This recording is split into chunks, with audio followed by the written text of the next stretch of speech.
Ya, assalamualaikum warahmatullahi wabarakatuh. Warahmatullahi wabarakatuh. Kami dari kelompok 1 hari ini ingin membahas tentang seni dan estetika dalam perspektif Islam. Dan di sini juga ada kelompok kami yang terdiri dari saya sendiri, Ihsan Abdillah sebagai pembawa acara, dan di sana ada Cahya, di sana juga ada Kak Juratin, di sini ada Juan, di sini ada Bang Sabil, ada di belakang kamera semua ya. Oke. Dan di sini pula ada narasumber kita, yaitu Ustadz Syahrul Rabiul Awal, MPD. Pertama-tama kami persilakan untuk Ustadz Syahrul untuk memperkenalkan diri terlebih dahulu. Baik, assalamualaikum warahmatullahi wabarakatuh. Terima kasih waktunya Mas Hasan ya. Iya. Sudah mampir ke sini. Mungkin sebelum nanti kita mulai wawancara dengan teman-teman yang lain, Iya. saya perkenalkan diri saya dulu ya. Nama saya Syahrul Rabiul Awal. Saya sendiri saat ini berkegiatan di Pondok Pesantren Kotun Nada di Depok sebagai salah satu dari tenaga pendidik ya di sini. Gitu. Sementara background saya sendiri juga saya lulusan Universitas Indonesia Strata 2. Untuk sehari-hari kegiatan di sini dan tinggalku masih di dalam pesantren seperti itu. Ini dalam naungan Muhammadiyah atau apa Ustaz? Kalau pesantren kita sebenarnya independen, tapi untuk yayasan ya, artinya tidak dalam naungan. Kita independen tapi terafiliasi dengan Nahdlatul Ulama. Artinya segala pemikiran maupun amalia-amalia yang kita lakukan di sini itu sesuai dengan Nahdlatul Ulama. Tapi kalau dibilang dalam naungan, karena kan itu kan berarti ada strata ini ya, strata kepemimpinan ya. Iya. Kalau di sini enggak. Tapi kiai kita di sini, pengasuh kita itu juga termasuk salah satu orang-orang yang aktif di Nahdlatul Ulama, khususnya di Depok ini. Seperti itu. Baik Ustaz, terima kasih sudah memperkenalkan diri. Dan langsung pertama-tama ya Ustaz. Ya. Jangan sampai. Bagaimana pandangan Ustaz Syahrul tentang seni dan estetika dalam perspektif Islam? Oke. Pertama-tama terima kasih ya teman-teman udah mau kesini ya. Iya, Ustaz, sama-sama. Buat sharing bareng kita di sini. Lalu terkait pertanyaannya, bagaimana mengenai seni dan estetika menurut Islam? Iya, betul. Gini, Islam itu kan sebuah agama yang mana memang menjunjung tinggi keindahan. Pertama gitu ya. Iya. Dan seni itu pasti mengutamakan keindahan, baik secara perspektif umum penikmat seni maupun secara perspektif khusus si pembuat seninya. Meskipun mungkin nggak semua orang bisa menikmati seni yang sama, tapi pasti di balik tercipta karya seni itu ada sebuah nilai keindahan yang ingin disampaikan oleh si pembuatnya. Gitu. Dan dalam Islam sendiri pun kita mengenal sejak dulu banyak seni. Apalagi ketika baginda Rasul kan hidup di Mekah ya, beliau itu kan tinggal di dataran Hijaz ya. Iya. Mekah dan Madinah di suku Arab. Suku Arab itu sendiri terkenal dengan dua hal. Salah satunya orang Arab itu terkenal dengan seorang penyair. Sementara syair sendiri kan salah satu bentuk seni lewat untayan kata-kata. Iya. Bahkan sempat ada satu kisah dulu. Jadi ada seorang penyair yang membuat syair tapi menghina-hina Nabi ya waktu itu ya. Namanya Ka'ab bin Suhail. Dia menghina-hina Nabi lewat syairnya ini. Lalu suatu saat karena ada beberapa hal yang terjadi, akhirnya dia memutuskan untuk minta maaf ke Nabi, ke Rasul. Di situ dia ada kekhawatiran, takutnya Rasul nggak bakal maafin dia, akhirnya mungkin bakal dihukum atau diapa sama sahabat-sahabat Nabi gitu kan. Karena sahabat pun nggak berani buat yang nganterin dia ketemu Nabi ini, karena khawatir Nabi bakal marah. Tapi akhirnya dia ditemani sahabat Abu Bakar ketemu Nabi, di luar dugaan dia ternyata Nabi dengan lapang dada maafkan. Nah di situ setelah kejadian itu, saking gembiranya dia membuat syair-syair untuk memuji Nabi. Nah ternyata Nabi sangat senang dengan syair-syair tersebut karena indahnya kata-kata yang dilantunkan itu. Sampai akhirnya Nabi ngasih selimut kesukaannya Nabi lalu dikasih ke si Ka'ab bin Suhail ini. Selimut itu kalau dalam bahasa Arab kan burdah ya. Nah makanya sekarang dikenal dengan istilah sholawat burdah atau qasidah burdah sebagai salah satu seni dalam Islam dalam upaya memuji-muji Nabi. Sejarahnya itu karena Nabi senang dengan hal yang indah seperti itu. Gitu. Dan Allah ini kan maha indah. Tentu saja Allah pun mencintai keindahan. Gitu. Mohon izin Ustadz sebelumnya, Ustadz dari instansi apa ya, biar diperjelas nanti ke dosen kami. Oh iya, saya dari Pondok Pesantren Kotonada. Dan saya saat ini sebagai salah satu, kalau di sini bahasanya musaid ya.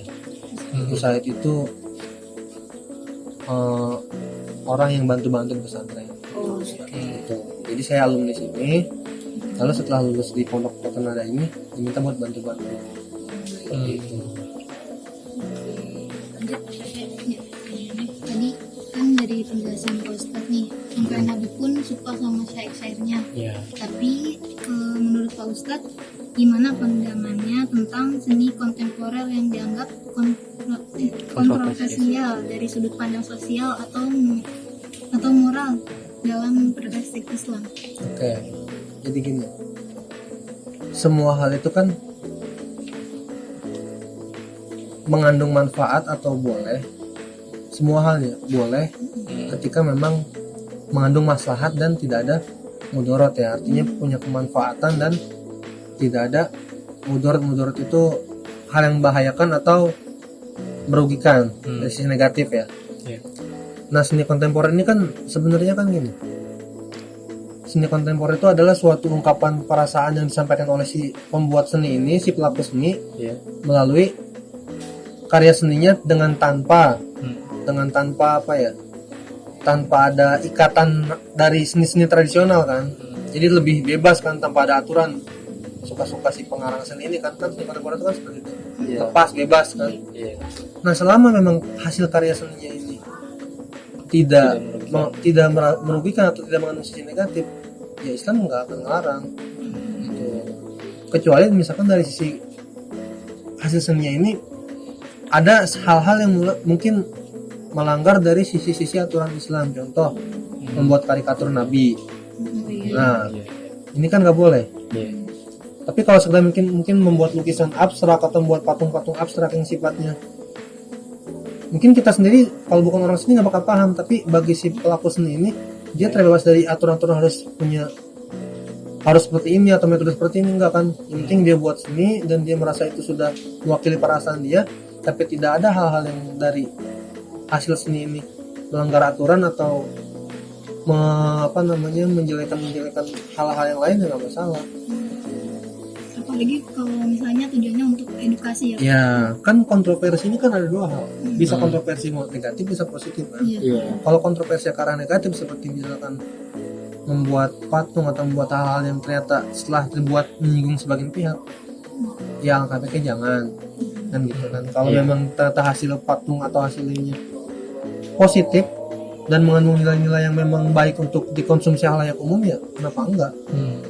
Jadi mengenai Islam itu fleksibel, nggak sekaku yang mungkin banyak orang pikirkan bahwa sedikit ini nggak boleh, itu nggak boleh, nggak kayak gitu. Jadi Islam itu fleksibel, Islam itu membolehkan segala hal sesuai dengan porsinya, dan tidak membolehkan segala hal pun dengan porsinya. Ketika memang baik ya silakan, kalau memang tidak baik ya tinggalkan. Seperti itu.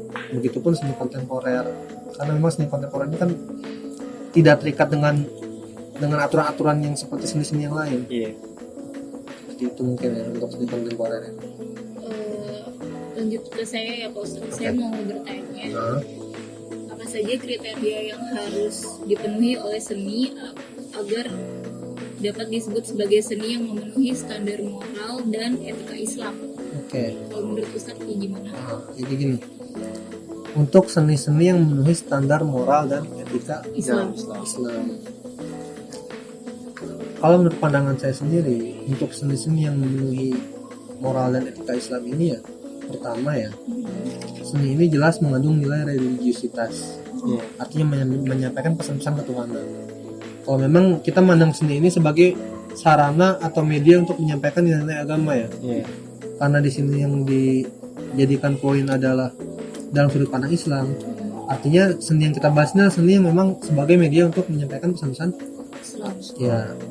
Pertama, seni itu harus mengandung nilai religiusitas dalam segi baik tujuan pembuatan maupun nanti hasilnya. Lalu yang kedua, seni ini tidak menampakkan atau tidak menonjolkan unsur-unsur yang memang dilarang oleh Islam. Misalkan pornografi. Kan kadang ada mungkin gambar patung atau arca ya kita lihat. Mungkin dalam segi Islam, sudut pandang Islam mungkin tidak elok ya, tidak sesuai. Atau dari mungkin gambar yang menyinggung agama Islam. Atau dari suara, misalkan seni suara ya. Itu mengandung lirik-lirik atau bait-bait yang menghina atau tidak sesuai dengan yang seharusnya disampaikan.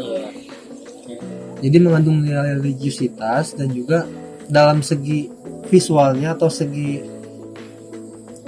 penampilannya itu tidak menonjolkan nilai-nilai yang memang tidak sesuai dengan Islam.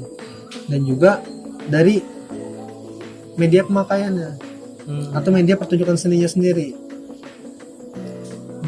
Jadi seni ini ketika ditunjukkan ke halayak ramai atau ketika seni ini nanti akan dipertontonkan kepada halayak ramai itu dengan cara yang baik tentu saja. Itu kan contoh kan kita dulu mengenal ada wayang. Wayang ini kan sebuah kesenian khas dari Indonesia. Tapi kan di masa lalu wayang ini kan ada wayang orang waktu itu ya. Lalu ada asimilasi budaya dari Sunan Kalijaga menjadikan wayang ini yang sebagai budaya Jawa yang kental dengan nuansa Hindu-Buddha dijadikan sebagai media untuk menyampaikan dakwah-dakwah Islam lewat wayang. Dengan tadi caranya mengundang orang dan dengan menyampaikan nilai-nilai Islam dari segi ceritanya. Kan seperti itu. Mungkin gitu ya. Jadi kriterianya pertama mengandung nilai religiusitas, kedua tidak menampilkan atau tidak menunjukkan hal-hal yang tidak dilarang, dan media penyampaiannya pun harus dengan hal yang baik. Seperti itu mungkin. Oke, terima kasih Ustadz atas penjelasannya. Oke, saya ingin bertanya. Untuk sekarang kan banyak seni yang seperti bertema manusia, lukisan-lukisan bertema manusia, dan patung-patung yang bergambar manusia. Yang mana pada zaman Nabi banyak patung yang dijadikan berhala sebagai beribadah.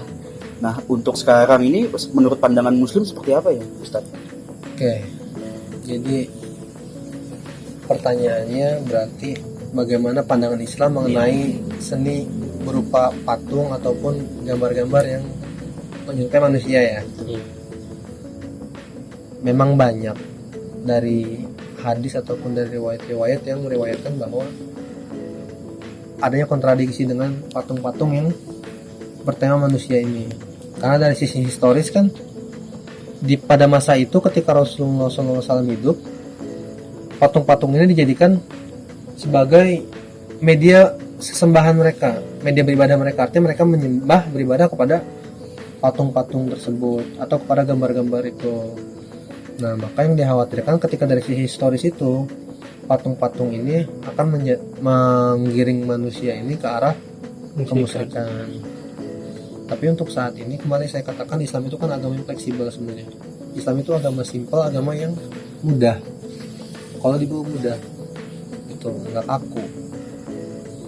Nah, kembali kita ke tujuan si pembuat. Apalagi sekarang ini kan memang dinamisme dan animisme itu kan sudah berkurang.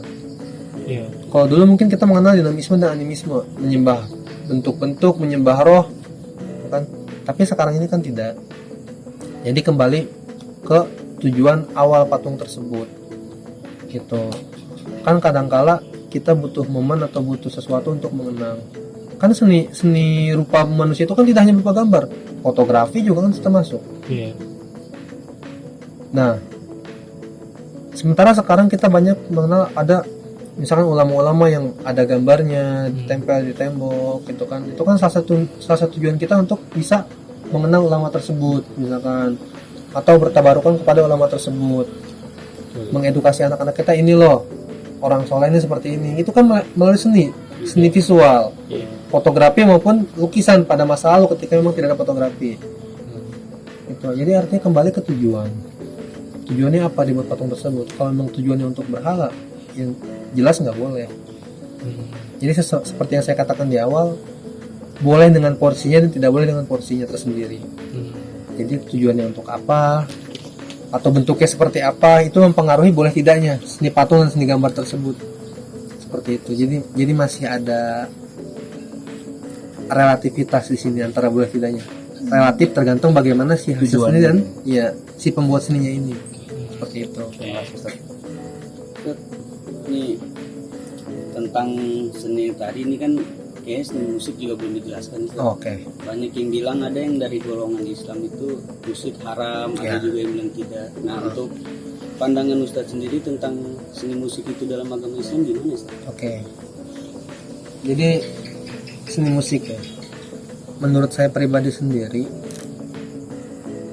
kalau berbicara masalah keharaman, kembali semua itu kita kembalikan kepada bagaimana si penikmat seni ini.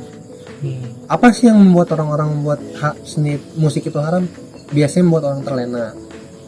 Ketika mereka bermain musik, mereka terlena, lupa dengan hal-hal yang lain termasuk ibadah. Seperti itu kan. Sementara ketika memang musik itu justru mendekatkan diri kita kepada Allah, kenapa enggak?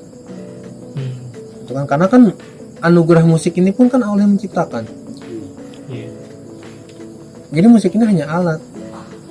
Haram tidak tergantung siapa yang menggunakan musik dan menikmati musik tersebut. Tuh. Contoh. Ya sekarang kan kita mengenal ada musik gambus. Iya. Ya, ada juga musik hadroh, marawis, qasidah.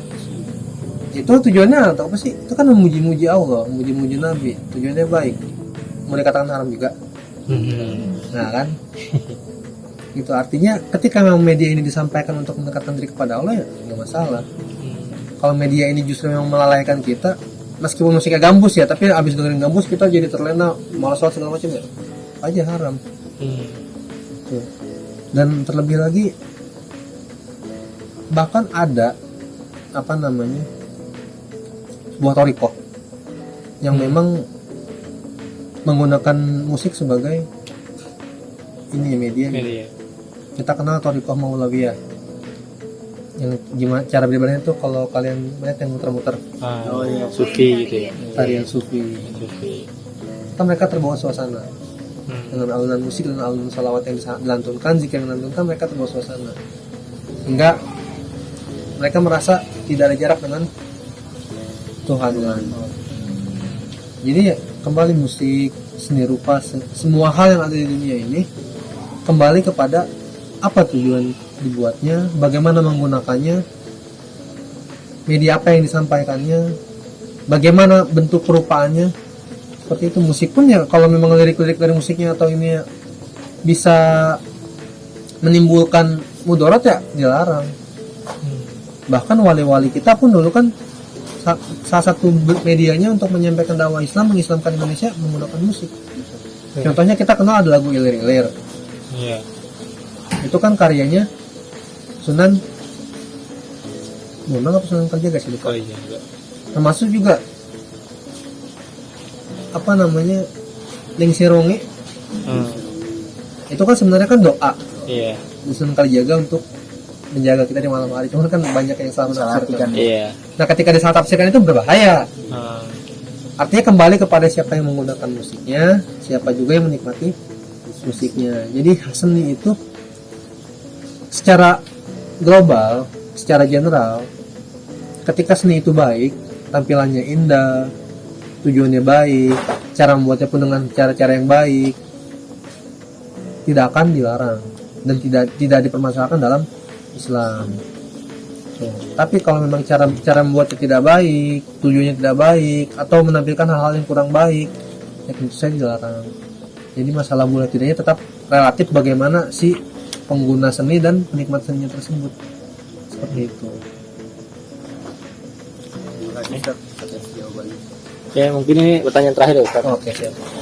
Bagaimana cara kita sebagai umat Islam mengapresiasi seni dan estetika dengan benar dalam perspektif Islam? Oke. Bagaimana cara kita mengapresiasi ya? Iya, dengan benar.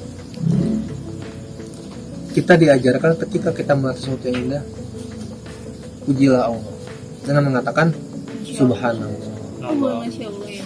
Subhanallah. Subhanallah itu kan maha suci Allah.